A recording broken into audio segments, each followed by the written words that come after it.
कैसे आप सब। तो आज हम पढ़ने वाले हैं अर्थमेटिक्स के क्वेश्चंस। ये सारे क्वेश्चन जो है आपके मैंने बैंक पीओ के एग्जाम से लिए हुए क्वेश्चंस हैं प्रीवियस ईयर के। तो अगर अभी तक आपने मेरे चैनल को सब्सक्राइब नहीं किया है तो आप सब्सक्राइब कर लें, जिससे मेरी नई वीडियो की नोटिफिकेशन आपको समय पे मिलती रहेगी। और अगर आपको ये सेशन अच्छा लगे तो आप इसे प्लीज़ शेयर कर दें और इसे लाइक भी कर दें।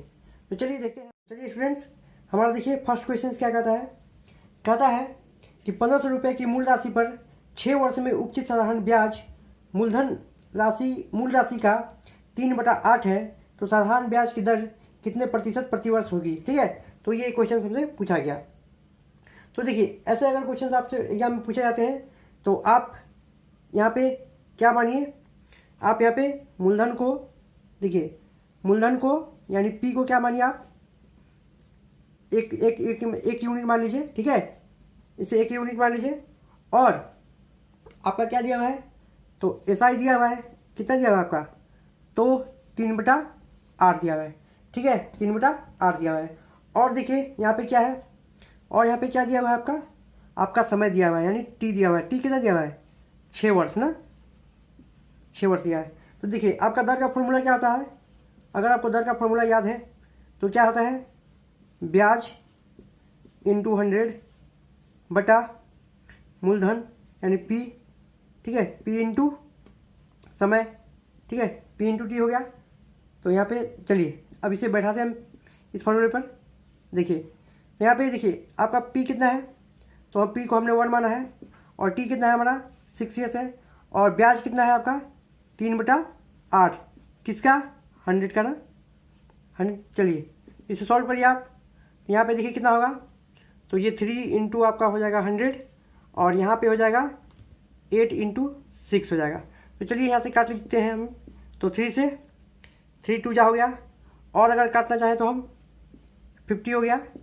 और देखिए अब इसे डिवाइड कीजिए, तो 8 6 जा 48, 8 6 जा कितना हुआ आपका 48, कितना बचा यहाँ पे 2 बचा। तो यहाँ पे यानी कि 8 2 जा 16, 8 2 जा 16 होगा आपका। 20 में से 16 घटा तो 4 बचा, 4 यानी कि आपका आ जाएगा 8 5 जा 40, यानी कितना आंसर आया आपका 6.25% आपका क्या आ गया यहाँ पे आंसर आ गया स्टूडेंट्स। ठीक है, हमारा सेकेंड क्वेश्चन क्या कहता है कि ट्रेन ए एक स्थिर ट्रेन बी को 45 सेकंड में और एक खंभे को 20 सेकंड में उतनी ही गति से पार करती है। ट्रेन ए की लंबाई 200 मीटर है, ट्रेन बी की लंबाई क्या है। ठीक है, यहाँ पे 2 ट्रेन हैं, ट्रेन ए और बी है। ठीक है, तो ट्रेन ए की लंबाई आपको दे दी गई है और ट्रेन बी की लंबाई आपको नहीं दी गई है। तो यहाँ पे देखिए कॉन्सेप्ट को समझिएगा। ट्रेन के केस में क्या होता है कि ट्रेन जब किसी आदमी या किसी खंभे या पोल को जब पार करती है तो उसे उतना ही समय लगता है उसे पार करने में जितना कि खुद की लंबाई को पार करने में लगा समय। ठीक है, तो बात को समझिएगा। यहाँ पे क्या कहा गया है कि जब तक क्वेश्चंस में आपको बोला ना गया हो कि पोल की कोई चौड़ाई भी दी गई है, ठीक है, पोल की कोई चौड़ाई दी गई है, तो तब तक आपको क्या मानना है, इसको कुछ नहीं मानना, आपको इसको 0 ही काउंट करना है। ठीक है, इसका वेट जो होगा क्या मानना है, आपको 0 ही मानना है। यानी कहने का मतलब क्या है, जब भी आपको क्वेश्चन से बोला जाए कि ट्रेन किसी आदमी या किसी खंभे को पार करती है तो उसे हम बोलेंगे उसे उतना ही समय लगता है जितना कि खुद के लंबाई को पार करने में लगा समय। ठीक है, तो यहाँ पे इसे मान के चलना है। तो चलिए क्वेश्चन में देखिए हमारा क्या बोलता है। तो क्वेश्चन में हमारा बोलता है, देखिए ट्रेन ए है और ट्रेन बी है, इसकी लंबाई आपको दे दी गई है, कितनी दी गई है क्वेश्चन में 200। ठीक है, और इसकी यहाँ पे आपको निकालनी है क्वेश्चन में। देखिए जब ट्रेन बी को जब पार करेगी तो बात समझिएगा कि ट्रेन बी की भी खुद की कुछ लंबाई होगी ना, ट्रेन बी की भी क्या होगी, मान के चलिए ट्रेन बी जो है वो इतना लंबा है। ठीक, और ट्रेन ए जो है, ट्रेन ए जब इसे पार करेगी, ठीक है, ट्रेन ए जब इसे पार करेगी, यहाँ से पार करना स्टार्ट करेगी, तो यहाँ से क्या होगी, जब यहाँ पे निकल जाएगी तब हम क्या मानेंगे, ट्रेन ए जो है इसे क्रॉस कर गई। यानी कि देखिए ट्रेन ए बी की लंबाई और ट्रेन ए की लंबाई क्या हो रहा है, यहाँ पे प्लस हो रहा है। ठीक है, ट्रेन ए की लंबाई और ट्रेन बी की लंबाई यहाँ पे क्या हो रहा है, प्लस होता है। इसीलिए देखिए यहाँ पे क्या करते हैं, कॉन्सेप्ट लगाते हैं हम। तो देखिए क्वेश्चन में जैसे बोला गया आपको वैसे करना है। तो देखिए ट्रेन ए की लंबाई क्या होगी, वो तो दी गई है, यानी बी को पार कर रही है ना ट्रेन फर्स्ट कंडीशन में, यानी बी को ट्रेन पास कर रही है और ए की लंबाई तो आपको दी हुई है ना। तो कितना समय लगता है इसे पार करने में, तो इसे पार करने में लगता है आपको 45 सेकेंड लगते हैं। ठीक है, अब देखिए नेक्स्ट कंडीशन में क्या बोला गया कि ट्रेन किसे पार कर रही है, तो ट्रेन किसी खंबे को पार करिए। तो हमने क्या माना कि ट्रेन किसी खंबे को पार करे या किसी आदमी को। तो यहाँ पे कहने का मतलब क्या होता है कि ट्रेन खुद की लंबाई को पार करती है ना, यानी कि 200 मीटर को ही पास करिए कितने में, आपका 20 सेकंड में। तो यहाँ से चलिए हम इसे काट लेते हैं, यानी यहाँ पे क्रॉस करने, यहाँ पे डिवाइड करने पे क्या होगा आपका आएगा, यहाँ पे 10 आ रहा है ना, यानी b प्लस 200 इक्वल टू, देखिए यहाँ पे तो कितना आ जाएगा 450। अब देखिए b की लंबाई यहाँ पे निकाल लीजिए, तो 450 माइनस 200, ये क्या आ गया यहाँ पे, देखिए चलिए -5 और 2, तो b की लंबाई हमें कितना निकाल लिया यहाँ पे क्वेश्चन में 250 मीटर। ये क्या आ गया, आपका आंसर आ गया। ठीक है, थर्ड क्वेश्चन की ओर चलते हैं। क्या कहता है हमारा थर्ड क्वेश्चन, कहता है कि सतत 5 सम संख्याओं का योग 300 है। ठीक है, सतत 5 सम संख्याओं का योग 300 है, इनमें से दूसरे सबसे बड़ी संख्या और इसके ठीक बीच वाली संख्या के वर्ग का योग क्या है, यहाँ पे पूछा गया। ठीक है, देखिए सम संख्या कहने का मतलब क्या हो गया आपका, इवन नंबर। ठीक है, तो इवन नंबर आपको पता होगा क्या होता है, 2, 4, 6, 8, इस टाइप से आप काउंट करते जाइए, यानी कि जो संख्या 2 से आपका डिवाइड हो जाए उसे ही हम क्या बोलते हैं, आपका इवन नंबर बोलते हैं ना। तो चलिए यहाँ पे देखिए क्या बोला गया क्वेश्चन में, तो कितनी सम संख्याएं हैं यहाँ पे 5 सम संख्याएं हैं। तो फर्स्ट को हमने x माना, ठीक है, प्लस फिर सेकेंड को क्या मानेंगे हम, 2 plus x plus 4 plus x plus 6 plus x plus 8, ठीक है, इक्वल टू, यहाँ पे इन्हीं का सम दिया है। सम कहने का मतलब क्या होता है, जोड़। ठीक है, सम कहने का मतलब क्या होता है, जोड़ होता है। तो कितना दिया गया है यहाँ पे 300 ना। चलिए अब इन्हें ऐड कर लिए, तो यहाँ पे देखिए ये क्या आपका वेरिएबल्स है, यानी 1 2 3 4 5, तो कितने आ गए 5x प्लस, इसे आप अब नंबर को ले लीजिए, तो 2 6 6 कितना आ जाएगा 12 प्लस 8 कितना आ जाएगा आपका 20 हो जाएगा ना, इक्वल टू 300। चलिए इसे 5x 300 माइनस, यहाँ पे इधर जाके क्या हो जाता है आपका, ये माइनस में साइन इसका क्या होता है, चेंज हो जाता है, तो यहाँ पे -20 हो गया। तो चलिए यहाँ पे निकाल लीजिए वैल्यू, कितना होगा आपका 280 होगा ना, और x इक्वल टू कितना आ जाएगा आपका, देखिए इसे 5 से डिवाइड करिए तो हो जाएगा 5 5 जा 25 और 5 6 जा 30, तो यहाँ पे कितना आ गया आपका, x का वैल्यू कितना आ गया आपका 56। अब देखिए आप क्वेश्चन में क्या बोला गया, देखिए क्वेश्चन में बोला गया आपको कि दूसरी सबसे बड़ी संख्या, तो कौन होगी दूसरी सबसे बड़ी संख्या, ये हो गई, और क्या बोला गया, सबसे बीच वाली संख्या। देखिए 5 नंबर है, 1 2 3 4 5, तो 5 नंबर में सबसे बीच वाली संख्या कौन सी होगी आपकी, ये वाली होगी ना। तो इनका क्या करना है, बीच वाली संख्या का स्क्वायर। ठीक है, तो देखिए दोनों का क्या करना है, हमें सम निकालना है ना क्वेश्चन में। हाँ चलिए, तो यहाँ पे देखिए आपका सबसे सेकंड बिगेस्ट कौन होगा, second biggest number plus middle number. देखिए मिडिल नंबर कितने हो गया आपका, चलिए ऐसे x plus 6 plus x plus 4 का स्क्वायर, क्यों क्या बोला है स्क्वायर ना, तो चलिए x का कितना वैल्यू है आपका, तो 56 प्लस 6, अब यहाँ पे देखिए कितना हो जाएगा आपका, ये हो जाएगा 56 प्लस 4 का स्क्वायर, तो यहाँ पे देखिए कितना हो जाएगा आपका, तो ये हो गया आपका 62 हो गया, प्लस यहाँ पे देखिए इसे करिएगा तो 60 का स्क्वायर, तो कितना होगा आपका 60 का स्क्वायर, देखिए यहाँ पे हो जाएगा 6 6 जा 36, यहाँ पे 00 भी आ जाएगा, तो यहाँ पे कितना हो गया आपका आंसर, तो यहाँ पे आ गया 3662, ये आ गया आपका आंसर।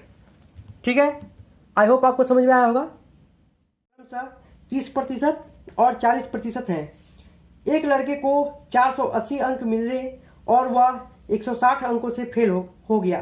ठीक है, तो लड़कियों के लिए न्यूनतम अंक कितना है। ठीक है, तो देखिए इसमें क्या करेंगे हम, यहाँ पे क्या है, गर्ल्स है और बॉय है ना, ठीक है। और देखिए क्या दिया गया है आपको, minimum passing percent, minimum passing percent.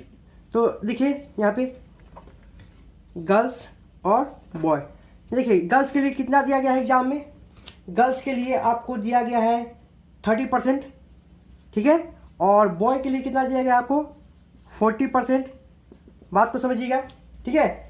और यहाँ पे देखिए बॉय को एक लड़का है जो 480 अंक लाता है और वह 160 अंकों से फेल हो जाता है।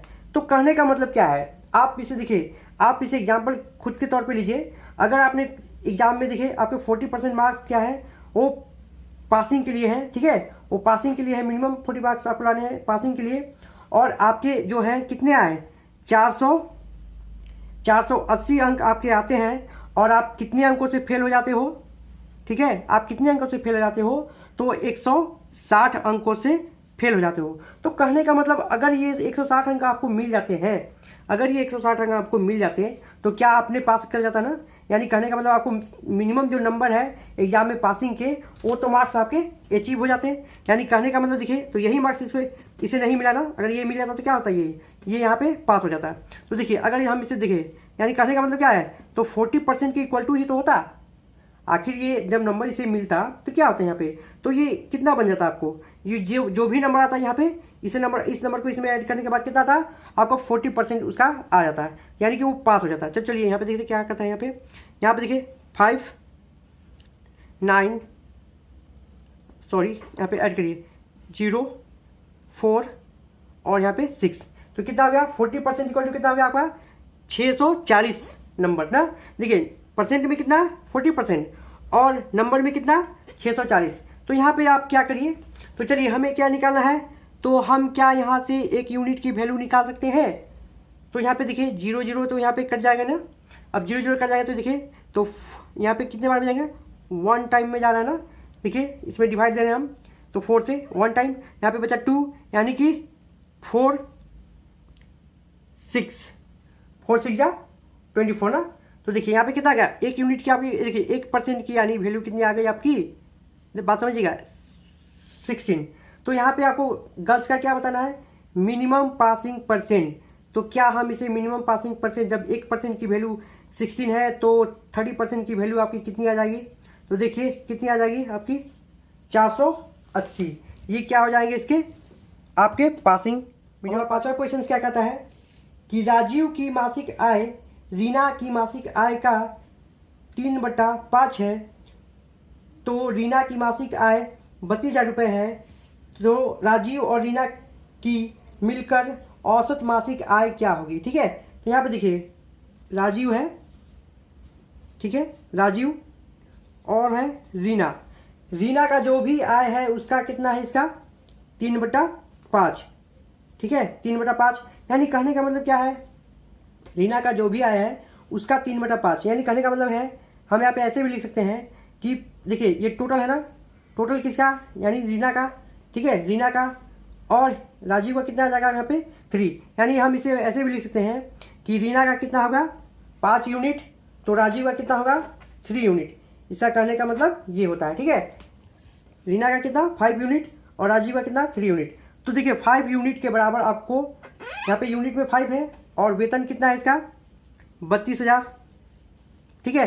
तो यहाँ से आप क्या कीजिए, यहाँ से आप करिए कि एक यूनिट का वैल्यू निकाल लीजिए, ठीक है। एक यूनिट का जब हम वैल्यू निकालते हैं तो क्या आता है आपका, इसे डिवाइड करिए तो देखिए कितना आता है, तो 6 25 30 आ गया और आपका बचा 20, यानी 5 चौके 20, यानी कि 2 0, ठीक है। कितना गया एक यूनिट की वैल्यू कितनी आ गया आपकी 6,400 ना। तो यहाँ पे 3 यूनिट की आप वैल्यू निकाल लीजिए।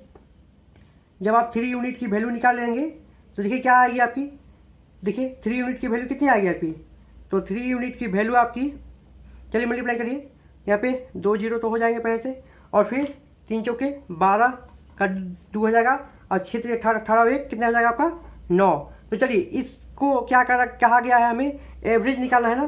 तो एवरेज के लिए हम क्या करते हैं कि सम ऑफ टोटल नंबर जितने भी नंबर है, यानी 2 नंबर है हमारे ना, 1 2 नंबर का क्या होगा यहाँ पे सम होगा। तो इनका सम हम करते हैं तो कितना आता है, देखिए 0 0, फिर यहाँ पे हो जाएगा 2, फिर 9 और 2 11, और यहाँ पे 1 3 4 4 और 1 5, और क्या करते हैं नंबर ऑफ, ठीक है, टोटल नंबर। तो टोटल नंबर कितने हैं 2 है। चलिए इसे डिवाइड करिए, तो 2 2 जा कितना होगा आपका, 2 2 जा हो गया आपका 4, और फिर 2 5 जा कितना हो गया 10, और फिर 2 6 जा हो गया आपका 12, ठीक है। तो कितना आ गया आपका 25,600। ये आ गया आपका, क्या आ गया इनका एवरेज, जो क्वेश्चन में पूछा गया था आपका। ठीक है गाइज, छठा क्वेश्चन क्या कहता है हमारा, राम और राकेश की वर्तमान आयु का क्रमशः अनुपात कितना दिया हुआ है आपका 6:11 दिया हुआ है। 4 वर्ष पहले उनकी आयु का क्रमशः अनुपात कितना था 1:2 था। तो 5 वर्ष बाद राकेश की आयु क्या होगी। चलिए देखते हैं क्या बोलता है यहाँ पे, राकेश और क्या है आपका, नहीं राम और राकेश, ठीक है, राकेश। देखिए क्या दिया हुआ इनका आयु का अनुपात क्या है 6:11 है ना। चलिए अब क्या बोला यहाँ पे आप x लगा दीजिए इससे, क्योंकि ये तो एक्चुअल एज नहीं है, तो यहाँ पे क्या करेंगे हम x लगा देंगे। अब देखिए क्या बोलेगा 4 वर्ष पहले, तो 4 वर्ष पहले की बात कर रहा है, यानी कि कितना 4 वर्ष पहले, यानी कि माइनस करेंगे ना, 4 वर्ष पहले इतनी होगी, तो कितनी हो जाती है इनकी 1/2 अनुपात होगी ना। तो चलिए अब इसे सॉल्व करिए, तो इसे हम सॉल्व करेंगे तो क्या होगा, यहाँ पे एक क्रॉस मल्टीप्लीकेशन हो जाएगा ना। तो ये देखिए क्या होगा, यहाँ पे 6 2 जा 12 होगा, 12x माइनस 8 इक्वल टू, यहाँ पे ये मल्टीप्लाई हो जाएगा तो 11x माइनस 4। चलिए इसे करिए, तो यहाँ पे 12x माइनस 11x, यहाँ पे क्या होगा -4, और यहाँ पे ये क्या हो जाएगा प्लस जाके हो जाएगा। तो चलिए यहाँ पे क्या हो जाएगा, घटेगा तो कितना बनेगा आपका x आएगा, और x इक्वल टू कितना आएगा आपका 4, ठीक है। तो हमें क्वेश्चन से पूछा क्या गया है, तो हमें क्वेश्चन में जो पूछा गया हम उसका जवाब देंगे। 5 वर्ष बाद राकेश की आयु क्या हुई, तो राकेश की आयु हमने क्या माना है, यहाँ पे देखिए राकेश की आयु क्या थी, यहाँ पे राकेश की आयु यहाँ पे 11x थी ना, तो यानी कितनी हो जाएगी, चलिए करिए यहाँ पे 11 × 4 हो जाएगी, तो कितनी हो जाएगी, यानी 44 साल था, ठीक है। 4 वर्ष पहले कितनी थी 44 साल था इनका एज। और देखिए यहाँ पे हमें बताना क्या है कि 5 वर्ष बाद, तो 5 वर्ष बाद कितनी होगी, 5 वर्ष बाद कितनी होगी, तो 49 वर्ष हो जाएगी ना।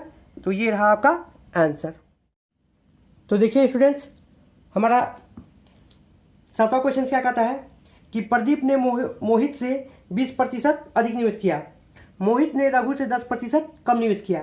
यदि निवेश का कुल योग 17,880 रुपये है तो रघु ने कितनी रकम निवेश किया, ठीक है। तो यहाँ पे देखिए कितने व्यक्ति है, 3 व्यक्ति है। नाम क्या है इनका, प्रदीप, ठीक है, क्या नाम है प्रदीप, और दूसरा क्या है मोहित, और तीसरा क्या है आपका रघु, ठीक है।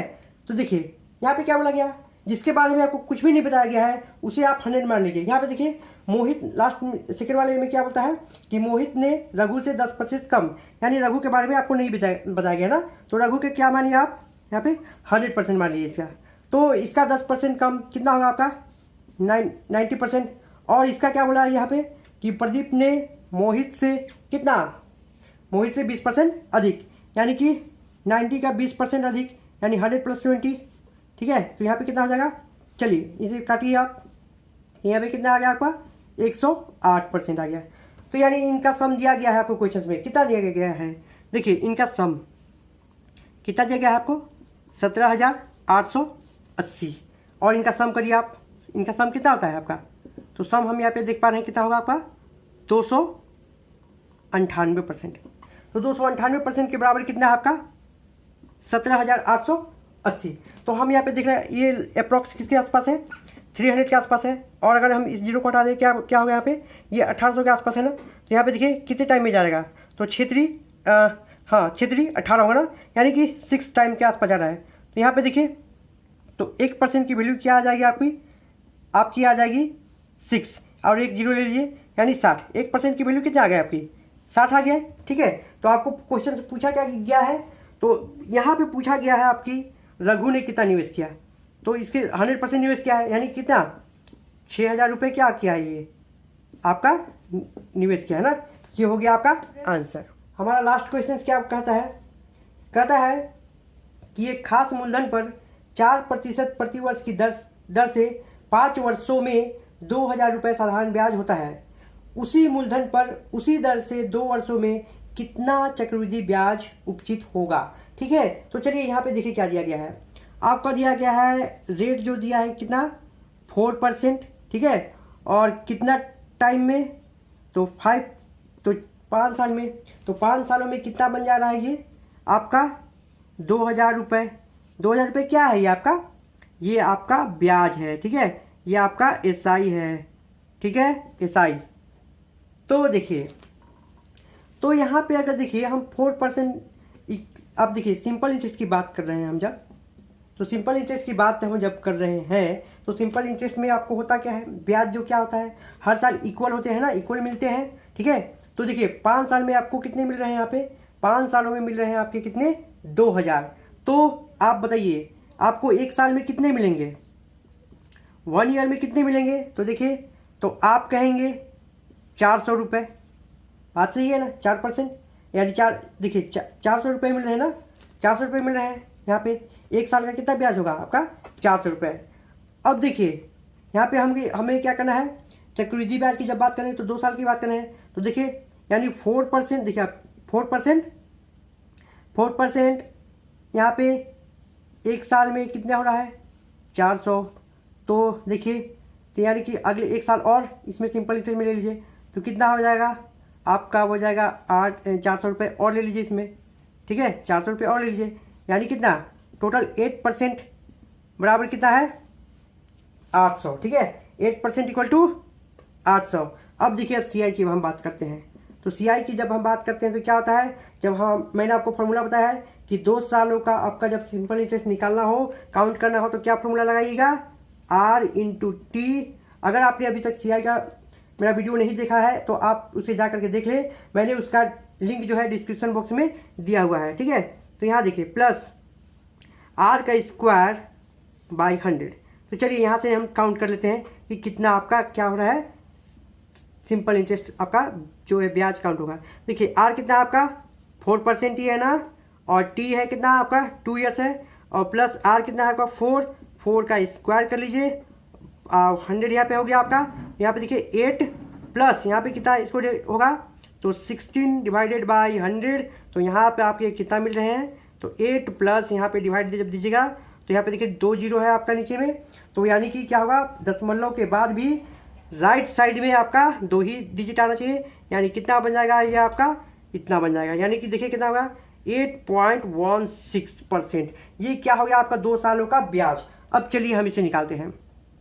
तो देखिए 8% के हिसाब से 2 सालों में आपका सिंपल इंटरेस्ट कितना मिला था 800 रुपये, यानी 1% की वैल्यू कितनी आ गई आपकी 100। ठीक है, 1% की वैल्यू कितनी आ गई 100। तो यहाँ पे देखिए 8.16% के बराबर कितनी आ जाएगी आपकी, कितनी आ जाएगी, इसे 100 से मल्टीप्लाई कर दीजिए तो क्या आएगा यहाँ पे आपका आ जाएगा 816 रुपये आ जाएंगे। ठीक है, तो ये हो गए आपके आंसर।